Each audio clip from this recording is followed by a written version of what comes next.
you know, Wolf of Wall Street. Uh, That's how we should start the show.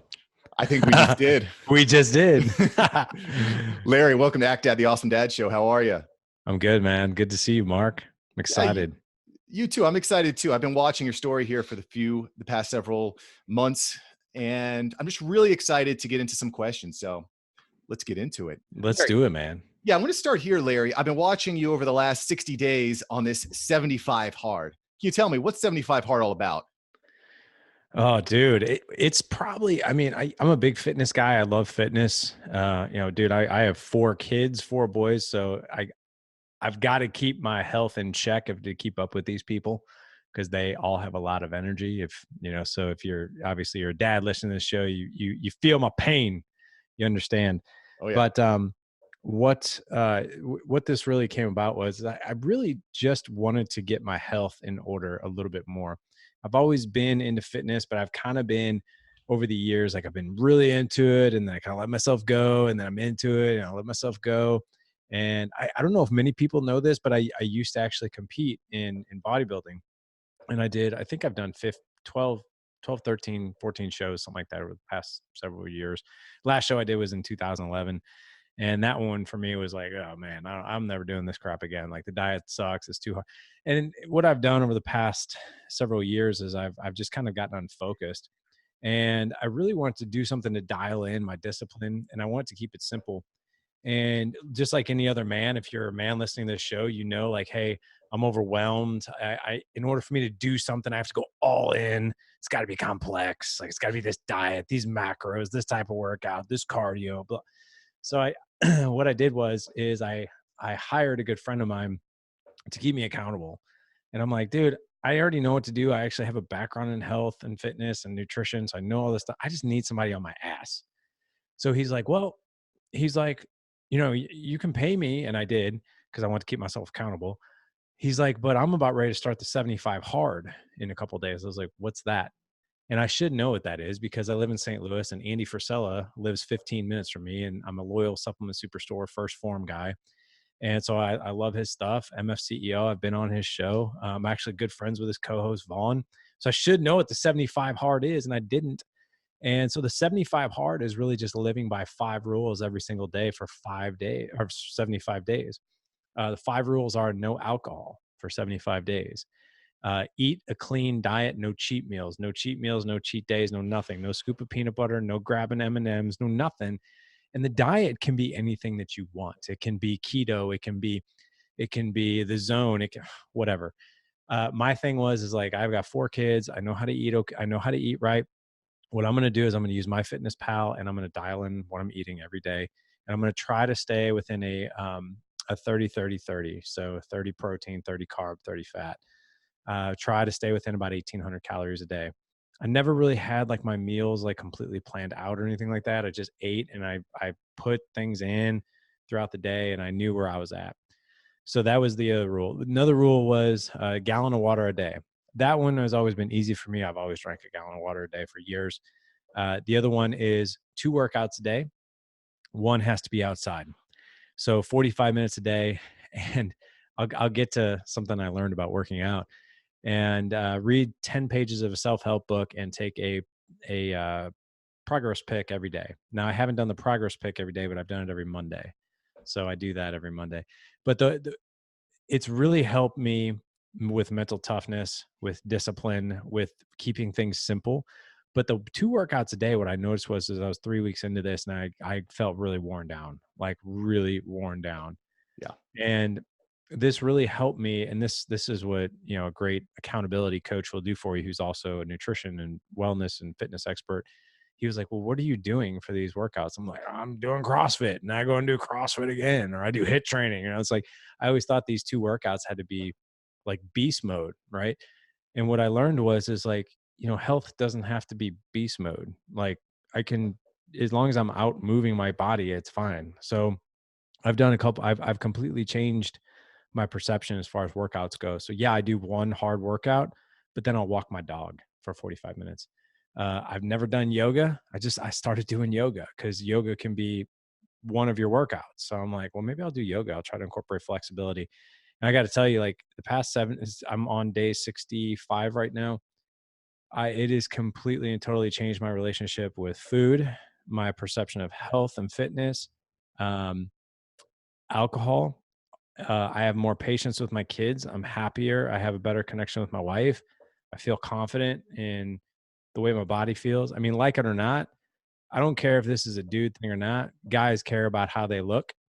And I'm not saying that in a vain way, but guys want to feel comfortable in their skin. We think that that's a female thing, but guys want to feel comfortable in their skin. I don't care if you think that's a manly thing or not.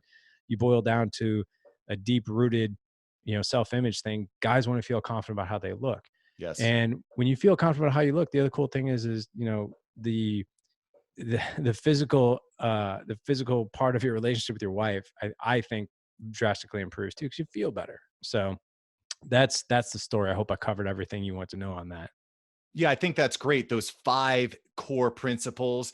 For me, the hardest one would be eating because I mean, just like you, I've got a wife who's on her own diet. She eats what she wants when she wants. I've got 2 kids and they eat, basically whatever we give them, but they always need their little cookies and candies and all that.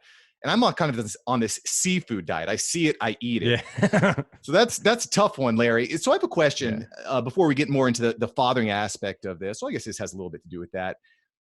It takes incredible discipline to execute this 75 hard. I can tell just by yeah, what you're telling me. Do you think that what impact do you think that your discipline and focus on this has on your children's view of you and their ability to be disciplined in the future? What impact do you think it has? man, dude, it's such a good question because as I've gone through this journey of like, it's like I get this little tiny lesson like each week. I feel like, Mm, when I first did this, I was like, well, maybe there's a different way I can perceive how I train. And does every training mean I'm destroying my body? And one lesson I learned is stimulation, not annihilation. And okay. I think that's hard for guys to really get. So that was one lesson. To answer your question, one lesson that really came clear is I added in a personal thing that I did with the 75 hard is every Sunday night to Tuesday morning, I do a 36-hour fast on top of all this. Oof. So yeah, because I really want to do that. So my kids have seen me. So they've seen my body change, and the cool thing is I'm up every morning in between 4:30 and 5. I leave before they're even up, and I'm come walking in the door when they're getting ready for school. And my 13-year-old shared with me the other day. He's like, I just want to say I think you're doing a really good job. And I was like, what are you talking about? He's like, you're already up and I'm texting you like, hey, I'm up and you're in the gym. He's like, and I'm just rolling out of bed. He's like, that's hard work. And I was like, wow, that's kind of cool. It's like a little lesson, like, oh, he's seeing hard work. Yeah. Um, my 11-year-old, he's kind of a image kid. He likes his hair done a certain way. He's a muscular kid, so he likes looking at his muscles. So he saw me without my shirt on and he's like, Dad, you got a six pack again, dude. That's awesome. And he was like, how are you doing? And I was like, dude, I'm just not eating candy. I'm not drinking beer. You see what I eat at night. And he's like, I need to eat healthier. Like, so these things are, I think, really resonating with them. But I think the other thing too is like the fasting thing. Dude, that one, like on Monday nights when we're all eating dinner and I'm sitting there, like my third, like last night, I was like, I'm so hungry right now. I can't even think straight. And I literally was like, you know what? It's been 24 hours. I'm going to eat. I'm starving.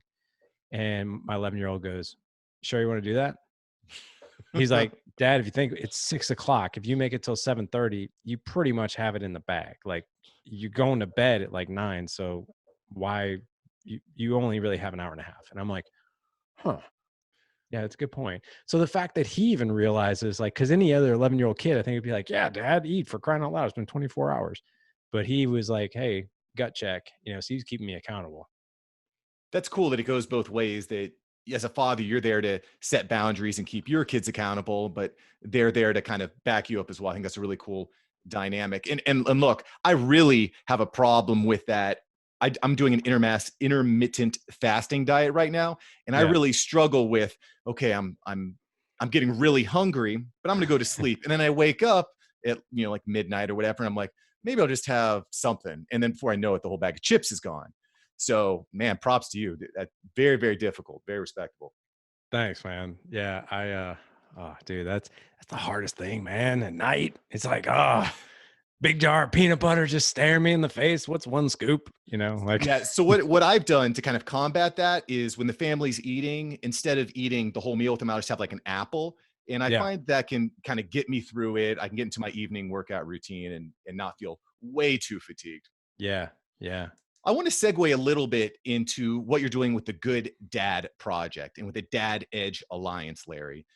So you have spoken to thousands and thousands of fathers. You've got over 300 members in your mastermind group. What is the one big lesson that you've learned as you've taken on this huge challenge? And look, I'm sure there's hundreds of lessons, but what's the big thing that really stands out in your mind now is a big lesson? Mm, God. Oh boy, man, there's so many. If I could, I mean, I definitely have like my top five, Okay. but I would say that the top lesson is isolation is the enemy of excellence. And that's not a quote from me. That's a quote that I learned from a good mentor of mine, Aaron Walker, who founded View from the Top. So give credit to him for that particular quote.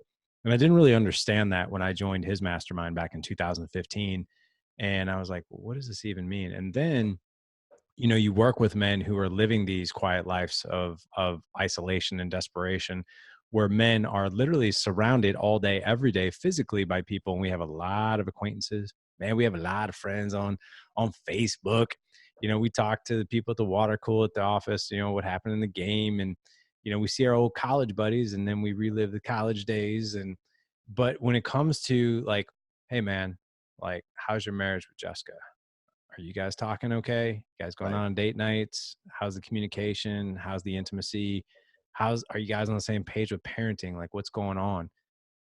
Questions like that, that when someone's not a part of my life, they're in my life, that's when men thrive, is when they can have conversations like that. And the key is like-minded men, because not every man is wired that way. And that is totally okay. And I'm not talking about fluffy unicorn rainbows, like let's talk about our feelings. What I'm talking about is, let's have masculine conversations about a legendary marriage, not a good marriage, a legendary marriage. Because I say this all the time: we weren't put on this earth to have an okay marriage. We weren't Yeah. put on this earth to struggle and weed our way through parenting. And we sure weren't put on this earth to be broke financially and mentally and emotionally and spiritually. And unfortunately, 9 out of 10 men in the world are walking around like that, but they're sure as hell not going to say so. And I'm not saying men are broken.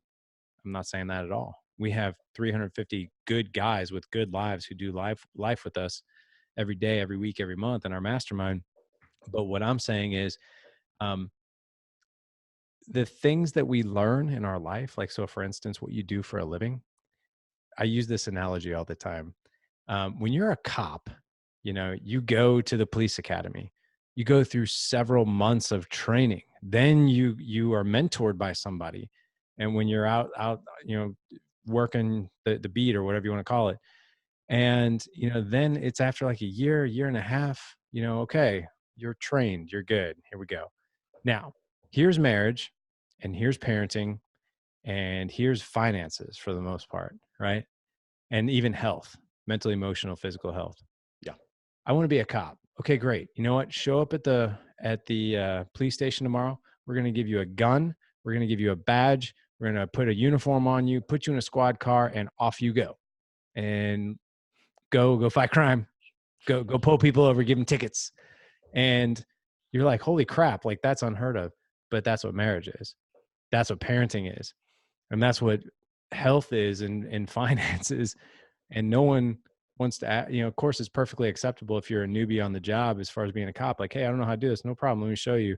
But if you say, hey man, like, me and Jessica haven't had sex in 3 months, and we aren't talking very well, we're kind of spinning in different orbits, I'm worried about our relationship, that, if you're internalizing that, you view that as, well, I'm weak, I'm not up to the task. No one else is going through this. And I'm not going to ask anybody for help, because every answer that I have is good and fine and fine and good. How's your day? Good. How's life? Fine. You're not going to talk about the real stuff. But what I can tell you is, men really want to talk about that stuff because they want to thrive. And that's the difference. But that was a long winded answer to living a life of quiet desperation. And isolation, that's the enemy of excellence. So like you said, Larry, a lot to break down there. And I want to kind of dive a little deeper into one of the points you made here. It seems to me that, at least when I became a father, my daughter's 3.5 now. When I became a father, I started looking for the how-tos. Like, you have the baby, they kick you out of the hospital, and like, have a nice life, right? Yeah. And there's no real like how-to. I think that there's a lot of context to parenting too. Every parent is different, every child's different, economic, cultural. There's a lot of different things to figure out. Okay. Why is it that when you go online, you go on a social media and watch the news, and you watch movies, it's a bunch of dad jokes and deprecation of Yeah. men? Why is that happening? I Oof. hate, why is that Yeah. happening? Like, I just don't get it, because like you said, I feel like men are hungry for this. And when you see depression rates and divorce rates and having kids out of marriage rates, like, there's a lot of very real problems that aren't being talked about, because I'd rather watch Homer Simpson do something dumb, like eat a donut and step on a rake. Like, why is this happening? Well, I mean, let's face it is funny, right? It is. And It look, is there's a time and funny. place. There's a time Yeah. and place, right? Yeah. I mean, I definitely like, I'm a fan of Family Guy, so I get that, Peter's Sure. about the dumbest dude out there. But I think that's where men really relate to it. That's like, okay, I wanna have connections with other guys, so let's do it through self-deprecating humor, which is fine, right? Sure. Because I mean, in our mastermind group, man, we all bust each other's balls. We have fun. I mean, you got to be having fun if you're going to be doing like this self-help and the growth and all this stuff. Right. You got to make it fun. It can't be so serious, right? But at the same time, yeah, I think there's a huge miss when, like, I was at the movies last week, and I had all four, and I love when my wife goes out, because number one, she goes out with the girls, she recharges, and she does a lot around here, putting up with all this testosterone. So I'm like, man, go out with your girls, go have fun, go have drinks, go have your Cosmos or whatever the hell you're drinking these days, right? And I love hanging out with the boys, like all four, because like, dude, it's guy night. Like, let's go. So the other night I took them to Top Golf. We hit golf balls. Even my 3-year-old out there, like, he's gonna kill somebody throwing that club around. But anyway, then we went to the movies, and we got in line at the movie theater, and I'm just, got the kids up there. We're buying way overpriced popcorn, and this lady behind me goes, she taps me on my back, like, no kidding, taps me on my back, and I'm like, and I turn around, and she goes, "Are they all yours?" And I'm like, "Yeah." And she goes, "Oh, you're babysitting." And I'm like, "No, I'm their dad. I don't babysit." And, "Well, where's your wife?" I was like, "She's out with the girls." "Well, then you're babysitting." I was like, "No, I'm not." I was like, if I'm dad, I don't babysit." I was like, "We have a babysitter that when my wife and I have date nights, but this is not babysitting. This is enjoyable." Mm. And she kind of like looked at me, and I didn't say it like in a direct way. I said it with a smile and everything, but I'm like, that's not. And if you ask most dads, we don't view ourselves as that. Like, I am not the temporary caretaker when mom's not around. I'm here, and you're seeing a generation of men right now that are so hungry to do this right, man, it's not even funny. So I think people, for the most part, just need to understand and realize that uh, this generation is different. This generation is very, very different, Mm. and it's because men are hungry and they want to step up. Well, that's what I try to do with Actidad, is just enable fathers to be proud of that role, because I think that it's probably one of the greatest callings we can have as human beings, is to raise the next one up, right? Yeah, And to put that on the back burner is to me something that I think that a lot of people are going to end up regretting. yeah, And I think it's a really sad thing. So I think that's a really great way of handling that, is making it fun in your mastermind program with the Dad Edge Alliance, but also saying, hey, we're going to have real substantive conversations, which is one of the reasons that I was really drawn to your podcast. I've listened to a bunch of different dad podcasts, and one of the things I really like about your podcast, Larry, is not only the guests. You have some amazing guests like Jocko and some other great people, but the substantive conversation. It's not just, we're going to drink pizza or drink beer and eat pizza around the table. How yeah. did how did that develop organically, Larry, or did you set it up? We're saying, hey, I'm going to have a podcast. It's going to be different. It's going to be conversations to help fathers and kind of talk about these deeper issues. I wish I would have known what I know now 450 episodes ago. Because, I mean, number one, I would have, if I knew anything about branding. And one thing I've noticed about men in general, me included, if you want me to be a part of something, man, I've got to feel cool doing it. Like I do. And Good Dad Project will always be the overall arching, I think, umbrella, right? But Dad Edge is really the brand. Dad Edge, because that what that really insinuates to a man is I know a few things more than the common man, therefore I can put these things into place. It gives me that edge where I can go live that life that I really truly want and desire. So as far as to answer your question, going back to what did I do starting this podcast, it was really I didn't like writing. Like it was a Sure. blog and I was like, oh, writing these blog posts, man. Like it'd be great if I could just talk about it. And so I was like, maybe I'll do a podcast. And me and Sean Stevenson, who was he's the host of Model Health Show. I met Sean back in 2012 and I hired him as a nutrition coach at the time. And then we got to be really good friends. And this was before Sean got really, really big. And then I shared with him what Good Dad Project was. He loved it. And I kind of was like, I think I want to do a podcast, and what would you think about, joining me on that? We both kind of have really crazy similar backgrounds. It'd be kind of cool. And so we did that for 80 episodes. And that's when like Sleep Smarter took off for him and Dad Edge started taking off for me. So we just got crazy busy. He went his direction. I went mine. We still talk. He's a great guy. But my motivation was to not write anymore and to speak into a microphone. And then it evolved into like, wow, I can have these conversations with people way smarter than me and an expert in their field. And then I can learn, and then the audience can learn right along with me. If you ask me what I've done differently in the past year, so like you mentioned Jocko, right? My goal for Jocko, and I made sure that this was okay with him. We talked for a few minutes before we started. I'm like, look, and I did this with Dakota Meyer too. Um, I was like, look, I love your story and I highly respect what you do. Extreme ownership, you know, Dakota with Medal of Honor.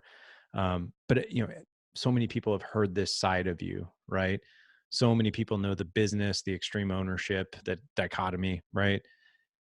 Would you have any objection to taking this in a totally different direction and everything that you've learned and how you have pointed it towards marriage and fatherhood and not so much talk about your books? Hmm. And Jocko was like, I would love that.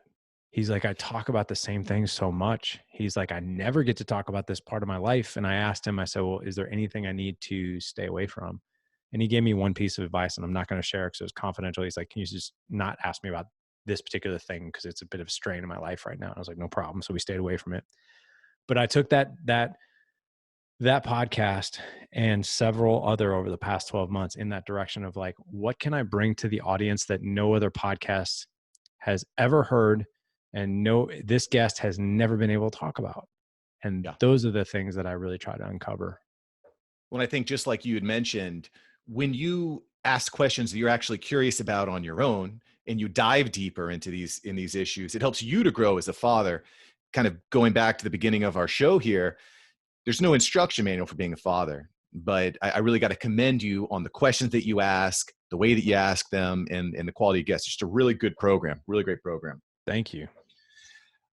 So I want to segue into something here real quick. The show is coming to an end here pretty shortly, but I want to ask you a little bit about social media.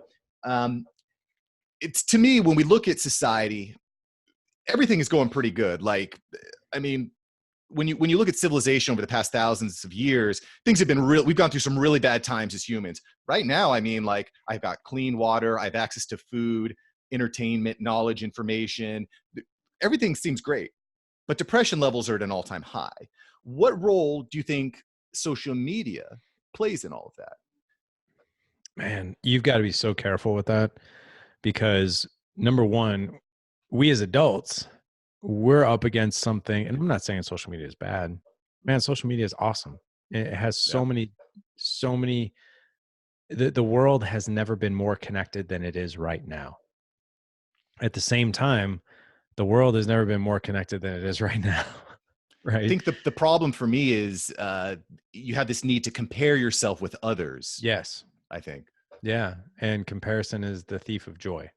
And men are, we have testosterone running through our blood. We compare and we compete.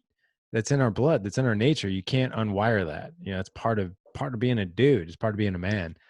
And what I can definitely tell you is when it comes to social media, you got to take everything with a grain of salt. Like I've made several posts where I'm all like, "Hey, look at us, we're so happy," and then like I'll literally in that same post I'll be like, 10 seconds before this picture was taken, we wanted to throw one kid into the water and the other one was screaming, and for this literally half a second we were all smiling.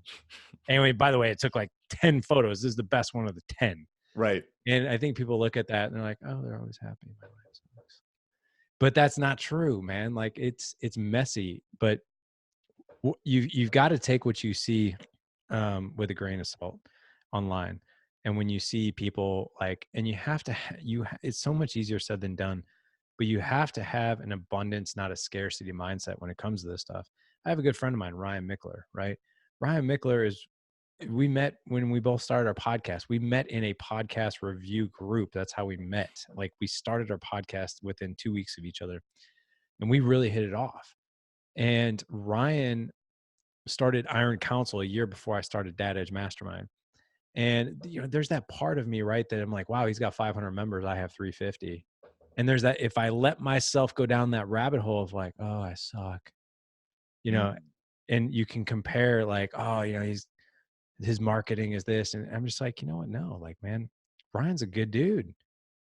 I love Ryan. Like he's my brother, I mean, I'm happy that he's doing as well as he is and creating something he's created. And then I reflect upon like, well, man, we all started somewhere. I remember when Ryan had 33 members because I was a part of what he was doing then. And I remember when I had 33 and then we had 100 and then we had 200 and so always keeping that in check of when you see someone thriving, man, just be happy for them. But also take that reflection and say, what are you grateful for in your own life? Because I think many of us don't do that. We're like, oh, gosh, man, he's so in shape. He's doing this or he's doing that. And I suck. It's like, wow, that person's doing really, really good. Let me think over the past 12 months, like, what am I grateful for? What improvements have I made? Like, what cool things have happened? And I think it drives different thinking. It's profound what a proper mindset can do for you. Oh, yeah. Yeah. Absolutely. Larry, before we get into your rapid fire questions, where's the best place for people to find you? You can go to, gooddadproject.com is where we're doing everything. If you want, you mentioned the mastermind that we have, you can go to gooddadproject.com/alliance for that. If you just want to know more information about that. As far as podcasts, I mean, man, we're on every channel that I can possibly think of, even iHeartRadio now. I think all you really have to do is Google it. Just Google Dad Edge or Google Good Dad Project. You'll literally find everything we're doing anywhere. So yeah. Dad Edge. As iron sharpens iron. I'll have links in the show notes for all y'all Nice. hyperlink clickers. Okay, cool. Larry, rapid fire questions. What is your favorite story to tell or to read to your kids? Ooh, man. This may sound self-serving, but I think it's such a solid message to my kids. So my 11-year-old wrote a book called Never Give Up No Matter What. And it was about his story of football. Wow. And the two, we call them the littles and the bigs. So I have 11, 13, and I have 5 and 3. And the 5 and 3-year-old just find it so fascinating to read a book that their brother wrote that's featured in the book. So they just eat that up. So definitely that book. That's awesome. And I bet he was inspired by Dad writing his books too. That's awesome. Favorite vacation. Where do you want to go with your kids? Where's the place to go with your kids? You know, I'm a mountain guy and I'm a hiker. I love hiking and exploring. So I've taken my kids on several different trips where we've hiked up 2 14ers now, which has been really cool. Wow. We've done that in Colorado. I want to take them to the Grand Canyon and hike there. And I also want to take them to Yosemite to see El Capitan and, the beauty of that place. So one other thing I'll mention too, my wife and I have been talking about it, is we want to rent an RV and do a 3-week just tour. like of the Badlands and Mount Rushmore and all that good stuff. So I think that'd be cool. By the end, we might be ready to kill each other, but we want to do it. You definitely not something you'll ever forget. So that I'm definitely on board with that. Larry, pineapple on pizza, yay or nay? No. Oh No. my Okay. God. Keep fruit out of your pizza. Okay. That's it. Look, that's fair enough. That's a very, people have very strong feelings about pineapple on pizza, so I can appreciate it. Yeah. Larry, you can talk to anyone in history. Who would be the one person you'd really want to speak to? I mean, I'm a spiritual person. My spirituality could probably be improved, but I would say Jesus Christ, just because from a spiritual standpoint, but also just complete and total curiosity. Just want to have what it would be like to talk to him. It's a great one. Even if you don't believe he was necessarily God, Right. certainly someone that influenced the world in a major way. So love that. Larry, thank you so much for being on Act Dad, the Awesome Dad Show. This was a pleasure, man. I wish we had another 2 hours to chat. Me too, man. This is fun. You're a hell of a host, man. A lot of energy. I'm sure your fans, your audience, man, they love you. You bring it. You bring it to the show. That's for sure. I try. It's a lot of fun. And just like you'd mentioned earlier, every time I end a show, I walk away with something that I've learned. And that's what it's all about, man. Trying to learn, be better humans, better fathers, better husbands. So, Larry, very much appreciate you. Have an awesome day. You too. Talk soon. Talk soon.